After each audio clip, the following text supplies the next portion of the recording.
Es un circuito delicioso. Como digo, normalmente se ha corrido en los meses de septiembre, octubre, noviembre. Primera vez en la historia que se corre fuera de estos. Suzuka, como hace rato lo mencionamos, su primer gran premio fue en el 87, sí lo dije así bonito. 5.8 kilómetros. Bueno, el récord de vuelta lo tiene Hamilton, es 1:30.983. Mercedes, con Mercedes lo hizo en 2019. El que ha dominado aquí sin duda no es Hamilton, el que es Schumacher, más poles que ha tenido 8 y también más victorias, que ha tenido 6, es importante. Como bien lo comentamos en el podcast, les recuerdo, síganos en Spotify, lo dijo Ana, es el único circuito que es un 8, es decir, que en alguna parte del circuito, bueno, pasa por sí mismo y que además en cierta parte va conforme a las manecillas del reloj, pero en otra parte en sentido contrario. Entonces es interesante. En el 67% de las carreras que se ha disputado en Suzuka ha habido safety car. Y también por ejemplo, en el GP del 2023, en el año pasado, fueron 81 rebases. Ahora, vámonos como tal al circuito. En esta ocasión únicamente tiene una zona de DRS, que es en la recta de meta. Llegamos a la curva 1, una curva 1 en la que no frenas, en la que prácticamente nada más levantas y un poco es hacia la derecha. Para la curva 2, ahí sí tienes que frenas antes y bajas de marcha. Y entonces empiezan las curvas, las S. Esta es la zona más rápida de Suzuka, el sector más rápido, que es el primero en donde, por ejemplo, le viene muy bien a McLaren, ya le estaba yendo bien desde el año pasado, pero ahora con el MSL38, que se ha notado cómo es muy bueno en las curvas de alta velocidad, estas curvas en forma de S, este serpenteo le va a caer de maravilla, que es 3, 4, 5 y 6. Todas estas es la parte más rápida, como digo, de este circuito. Y después te vas a la curva 7. La curva 7, que es hacia la izquierda, la tienes que mantener constantemente, algo que ahí no le va tan bien a McLaren y que por cierto sí le va bien a Ferrari. Cuando la curva es larga y tendida, en la que tienes que mantener el volante constantemente girado, ahí le va muy bien a Ferrari. Esta curva 7 que se llama Dunlop, de las primeras que tiene nombre, en donde ahorita, por ejemplo, vimos la bandera roja de Logan Sargent, en donde también ya platicamos, fue el trágico accidente de Jules Bianchi en esta curva 7 en Dunlop. Chancla a fondo, te vas con todo, vas rapidísimo desde que sales a las 6 hasta que llegas a la 8. En la 8 es la primera curva del sector 2, Degner 1 y la curva 9 es Degner 2, son las curvas Degner. Para la Degner 1 levantas y bajas de marcha 2 veces. Para la curva 9, Degner 2, frenas rico, de los puntos importantes de frenado, los 3 que tiene Suzuka. Este es en el que menos frenas bruscamente, pero ya se incluye como uno de los frenados altos. Degner 2 y bajas hasta tercera. Aquí en las dos curvas Degner, aquí es donde se ve de lo que está hecho el piloto, pero sobre todo el monoplaza. ¿Qué trae y qué no trae el monoplaza? Porque toda la carga del coche se le va al neumático trasero izquierdo. Vean, por ejemplo, nada más esta toma que nos regala en Degner 1 Leclerc. Vean cómo todo se recarga en el neumático trasero izquierdo. ¿De qué está hecho el coche? Si hay balance, si no hay balance. Si llegas muy rápido a Degner 1, te va a costar mucho tiempo frenar para Degner 2. Entonces es importante. Lo vemos también Nico Rosberg. Vean esta toma. O sea, vean nada más esta foto, Dios mío.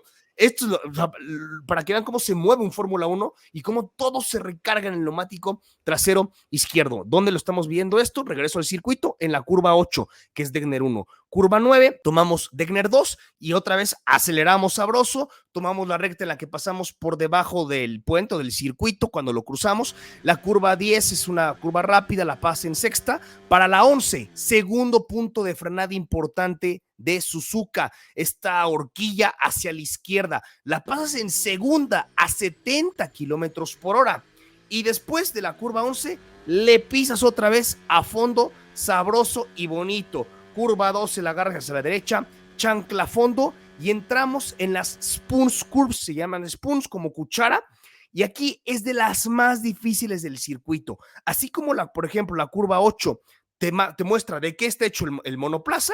Aquí en la curva 13 te demuestra de qué está hecho el piloto. Es la más técnica. ¿Por qué? ¿Por qué es tan técnica? Esta curva 13, la primera de las dos puntos, bueno, las dos son importantes. Tienes que frenar fuerte, pero no tan fuerte. O sea, tienes que frenar, pero un poco antes. Pues tiene que ser preciso la manera en la que frenas. Porque en la curva 14 es muy importante la salida, ya que después de la 14 te dejas ir con todo, viene una recta bestial. Entonces, es importante que tomes bien la 13 y la 14 para que puedas tener un buen agarre y una buena salida. La curva 14 tiene truco. Quieres regresar al acelerador lo antes posible, pero si lo haces demasiado temprano, mejor dicho, que pilles el acelerador para la 14, puedes salirte un poco. Aquí agarras 14, chancla a fondo, te dejas ir con todo, llegas a la curva 15, la curva más famosa de Suzuka, la famosa 130R, de la curva más famosa. ¿Por qué se le llamaba 130R? Porque es el ángulo en teoría que tenía de apertura, porque después fue modificada después de un leñazo importante que se pegó un piloto. Así era antes, como está en rojo, es como estaba antes el trazado. Tal cual, ángulo bonito, 130. La modificaron después de 2003, no sé si es 2003, pero según yo a memoria digo que es 2003, y ahora tiene dos ángulos, primero de 85, que lo tenemos del lado izquierdo en verdecito, y después de 340R, esto para que no sea tan peligrosa, pero el nombre se le quedó, 130R, con Blanchimont, con Maggots y Beckett, posiblemente de las más famosas de todo el calendario, con Ugush, esta 130R, la 8 de Turquía, la S de Senna, las más famosas en la historia de la Fórmula 1, Suzuka, ya un circuito clásico. Esta curva, la 15, la pasas a fondo, la curva más rápida del circuito, porque llegas con el agarre, con el arrastre desde la curva 13-14, la curva más rápida del circuito, a 300 kilómetros por hora la pasas más o menos, en promedio. Ahora, parece que está ancha, sin albur, pero de un momento a otra se vuelve angosta, así, ajá, de un momento a otra, porque además tienes que girar levemente, tienes que darle un toquecito y muerde. Parece que esta curva 15, tal cual, le das un toque y la muerdes. Parece que tiene mucho espacio, giro leve, pum, la mordiste y se redujo el espacio. Hacer un adelantamiento aquí se requiere de verdad pues de algo importante que no todos los pilotos de Fórmula 1 lo tienen. Vamos a ver, por ejemplo, en el que hizo en 2005, que ya lo dijo Vic hace rato, Fernando Alonso sobre Michael Schumacher. Vean nada más, ahí viene con todo, toma obviamente se mete, y vean cómo da, ahora sí, el mordisco, ¡pum! Vean ese mordisco. Eso es bestial. Lo hace ver tan sencillo y ve cómo se ve que la curva tiene mucho espacio y de repente ya no tiene sentido Agosta y ya lo rebasaste. Él lo hizo ver muy sencillo. Para que nos demos idea cómo no es tan sencillo como a veces puede aparentar, vamos a ver otro piloto que también intentó hacerlo, que es el bultote de Daniel Ricciardo, ¿no? Porque Daniel Ricciardo también intentó hacer en 2013, para que vean la diferencia, nada más. Ahí dice Daniel, dice, yo también puedo hacer lo mismo, ¿no? Vamos a ver cómo me va. Pues sí, afuera. O sea, tan sencillo como eso, ¿no? O sea, nada más para que veamos lo complejo que es tomar esa curva.